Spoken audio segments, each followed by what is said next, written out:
I'm in a building which I last visited about 8 months ago. And when I came into this building 8 months ago, it was to record a podcast with a member of the team here at BIA who is doing work on something called Raptor Restaurants. And if you've been following our podcasts, you'll know a couple of weeks ago when we were in southern Oman, near a community called Sultanate, that's where we sort of dug up that podcast that we recorded here at BIA. And what I like about when I walk into the reception at BIA is that on the wall to my left, there's a notice, a huge photograph of, I think, a mountainous area in Oman, which I know quite well. And it says, to conserve the environment of our beautiful Oman for future generations. And if there's a term that captures what we've been trying to do with the Jewel of Arabia, that is it. And I'm sitting finally with someone who I've been wanting to pin down for ages, Dr. Mohab Al Hinai, who is Vice President of Sustainability and Circular Economy at BIA. And he's a very busy man. He's very hard to pin down, which is why it's taken so long. But Dr. Mohab, you describe yourself on your LinkedIn profile as a sustainability junkie. So tell us a little bit about why you're a sustainability junkie and what your role is in terms of sustainability and circular economy. Thanks, Mark. First, wonderful work you're doing with the Jewel of Arabia, and like you rightly mentioned, Oman is a hidden jewel, and we're trying to, let the world know what kind of biodiversity, what kind of work we're doing here. And I think Oman is one of the very few countries where, within 100 to 200 kilometers, you can go from desert, mountain, wadi to pristine beaches, and this is something that we would like to share with the world. Sustainability, I like to define sustainability as finding harmony, between the economy, the society, and the environment. Obviously, you cannot, ignore, in the modern society, you cannot ignore one pillar and just focus on one, Obviously, as the world becomes more civilized, we use more resources, but we also need to do that in a more sustainable way, not to harm the natural environment, the natural resources, but also to better the lives of the people, the society, right? And it doesn't harm, when you grow the economy as well, create new jobs, sustainable industries. And I think that's what it's all about. People think circular economy is recycling. Far from it. Circular economy it's a new term, maybe in the past 20, 30 years it has come up, and it's basically it's a mindset, how you design the product, so it starts from the way you design a specific product, how you manufacture this product, and then how you distribute this product. Once it's with the consumer, how easy it is to maintain the product, how long, the longevity, the durability, the reliability of the product. And then obviously at some point down the future, it will need to be disposed of. So you go back to the initial stage, which was designing the product. When you designed it with, keeping in mind that at some point you will need to, take it down to its, primary components, so that then you can reuse, these components and recycle them and put them back into the industry to manufacture other products. And that's the term circular economy and closing the loop comes from. Obviously, there will always be some kind of residual waste, but we try to minimize that in the circular economy and keep everything within that circularity loop. Sustainability junkie, sustainability is an addiction. During my master's and PhD years, I worked on producing biofuels. So I guess I was into sustainability very early in my career, and then I kind of got sucked into that ecosystem, and it really became an addiction. Even on weekends, before I go to bed, I'm always reading articles related to sustainability. Even my phone now, with AI, it learns my habits, and it pops up some night reading, technical papers that I try to avoid before going to sleep. So you kind of have your mind, but it's an addiction. You can't really get away from it. Yeah, I can see that. I can see the passion in your face there. And I am going to ask you a question on one of the things that you posted last night on LinkedIn that I found really interesting. Okay. Just to keep you on your toes. But I love your definition of sustainability, that harmony, because it is all about balance, isn't it? And Oman has something that is utterly unique in that incredible diversity in such a small location. And for me, that's a real competitive advantage in terms of ecotourism, for example. That it should be Oman's trump card to play, which other countries in the region don't have. Saudi has probably the biodiversity, but the distances are huge. And so, we've met some fascinating people over the last 30 days, and some incredible Omanis like Aziza Adhoubi, who's doing great work on the mangroves and the wading birds at Bar Al Hikman. And there was one particular group we met, Dr. Mohab, at a place called Ras Sidra, just north of Duqm. And they, like us, were on a journey, but they were going south to north. And their project was not called Jewel of Arabia, it was called Mission Spiritus. And their journey had started in Antarctica. They had taken snow samples systematically and scientifically every 20 kilometers and taken those samples back to, I think, New York University, one of the big universities in New York, for analysis for microplastics. And because there are no people in Antarctica other than the researchers on the edge, the only conclusion they could come to was that actually when the snow comes down, actually it's snowing microplastics. And they set themselves the challenge of part of their project is to go to other remote extreme environments on Earth and look for evidence of microplastics. So they'd started their journey in the Rub al-Khali, just near Al-Hashman in Dhofar, and they were on a journey through Oman. Every 20 kilometers they were taking sand samples. And so we caught up with them probably 2/3 of the way through their journey. For all the positive stories we witnessed, the constant thread of disappointment, really. And it's not not purely an Omani problem. I live in the most beautiful part of Scotland, and it's a global problem with plastics. And sadly for us, you find the most beautiful ocean, what looks to be the most beautiful beach, and then the tide line is just an endless line of plastic in various stages of decomposition. And we would take plastic bags and we'd spend an hour and you'd fill a dozen plastic bags, and you think, gosh, we've hardly made a dent. And it's so easy to be totally overwhelmed and think, it's never going to get any better, I can't make a difference. But I know you have your own views on plastics, and which I found very inspiring, actually. So where would you say Oman is with regards to plastics and single-use plastics and a sustainable future in that area? Right, so I like to take a pragmatic approach, right? Plastics are tools that humans have utilized. Obviously, without plastics, food safety would not be where it is right now. Healthcare would not be where it is right now. Travel, infrastructure, all this would not be. So plastics are tools.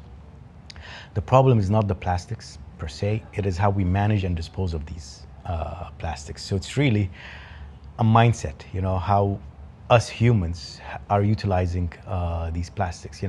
You mentioned the single-use plastics, right? Plastic shopping bags. The lifespan on these plastic bags can be anywhere between 2 seconds to 2 minutes. You go out of the store to your car, then to your home, and then that's it. That's the end of the life. So do we need so many single-use plastics? Are there alternatives to that? And this is the kind of questions that the world needs to tackle. 8 million tons per year of plastics go into our seas and oceans that then decompose into microplastics, get into the guts of fish.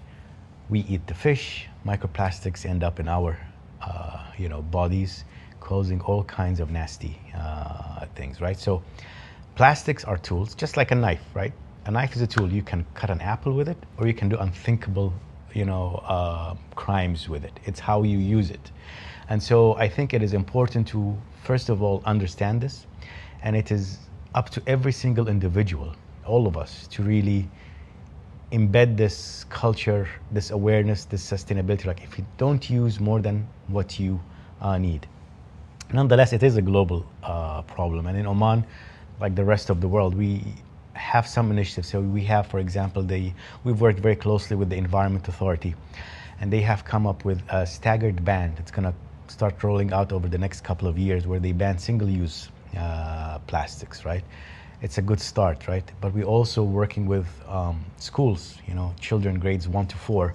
We worked with the Ministry of Education to kind of come up with a curriculum about, sustainability, circular economy, to kind of plant that seed to the young ones, because, 10, 15, 20 years from now, they will be the decision makers and they will start leading the country. So we really want to educate the youth about the importance of, being sustainable, managing our resources, because there was a company, a Dutch not-for-profit called Circular Economy, and they issue every year what they call the Global Circularity Gap Report. 100 billion, with a B, tons of raw material every year, whether it's fossil fuels, minerals, any kind of natural resources, goes into the global economy every year. 50% of those resources get stuck in what we call the stocks, buildings, roads, infrastructure that would stay decades in place. 40% of this goes to waste, whether it's solid waste or emissions into the atmosphere. Only less than 10%, 7 to 10% ever gets recycled, and this is not sustainable. The earth has finite resources, and we need to be very mindful of how we use this, because I attended a lecture one time a few years ago, and one of the professors on the panel was like, the way we're using the resources at this rate, we are stealing from our children and grandchildren, and that really kind of hit a spot with me. And in terms of innovation, which is something we've been focusing on, and things like coming up with ideas to get that harmony between Oman's humpback whales and the industrial development of Duqm, Oman is full of innovation. And are there any? You've mentioned this phasing out of single-use plastics with the Environment Authority. Are there any other examples of small-scale ideas and innovation that are going down the road of dealing with plastics? Yeah, absolutely. I mean, at BIA, we have a corporate accelerator called the Eco Innovate Oman, and we had a lady join us, and she established a very simple idea. She established a recycling facility for papers and plastics, and the idea was to make, the simplicity is amazing, is just to make egg trays, just a simple solution for that. And when you make these egg trays, you are now contributing to reducing waste away from landfills. You are also contributing to a sustainable ecosystem, and you're providing some jobs for the youth. So simple things like that are very, it might not look a big deal, but if one initiative turns into 10 to 100 to 1,000 little initiatives, then they converge, and it becomes you start making a dent in the global plastic waste. Yeah, brilliant. Well, that's another great example of Omani innovation. And sustainability aside, sort of looking at biodiversity, which is this incredible, like you said, desert to mountain to wadi to coast. And I think one particular day we travelled from Al Hashman, which is on the southern fringe of the biggest sand desert on Earth. And on the same day, we were standing underneath the biggest terrestrial living things in Oman, these beautiful, huge baobab trees in just in the hills above Taka, which are monsters of trees. In terms of biodiversity, how would you explain to someone why it's important in Oman, and how is it of value to society? I'm going back to that post. So I also read it. I also read it last night. Yeah. But how would you put that into an Omani context? How are these things of value, and why are they important?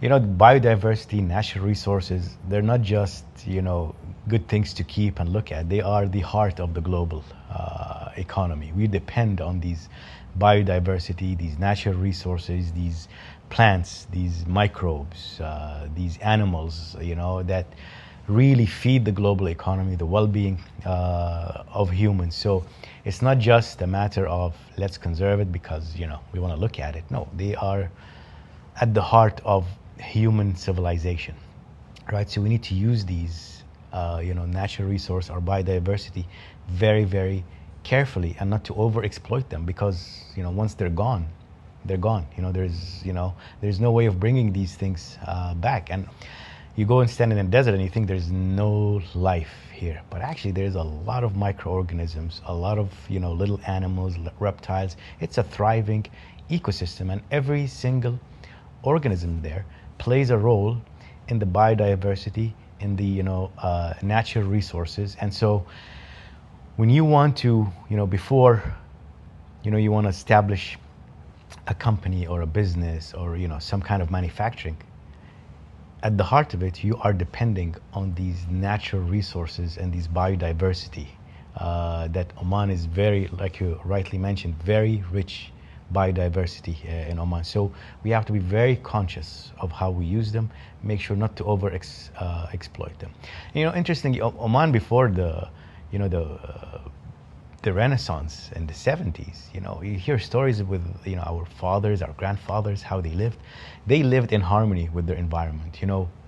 When they, for example, a plant, if they cut down a plant or a tree, they would use every bit of it. Nothing went to waste. Even like cattle, when they slaughter cattle, during Eid or festivals, every inch of that, goat or cow was used. Nothing went to waste. So that mindset is there. It's just that we have forgotten, with civilization and the rapid, growth of the economy, we have forgotten our roots, and I think it's time to go back to our roots. Yeah. Well, I think with people like you leading the mission, there's hope, and I love your positivity. And just final question, really, looking, if you were to look with the role that you have, and Oman where it is today, if you were to look 10 years into the future, what do you hope would be different? What do you think are the wins that you hope to, and the changes that you hope to see in the next 10 years? That list is very long, but I can narrow it down. If I can, it's a legacy. What do you leave behind? If I inspired a little boy or girl to really think about sustainability, the way it's meant to be thought of, and you find practical and pragmatic approaches, that would be fantastic. And again, the Oman Vision 2040, I want to go back to that, which is like kind of the roadmap for Oman and where we're going. If you look at that document, it is really an ESG document, and it has environment elements, social elements, and governance elements. And at the heart of it is sustainability, is circular economy. It is one of the pillars. And I think if we get a kind of participation from all kinds of society, not just the public sector. People think the public sector, they need to do this, and that. But look at yourself.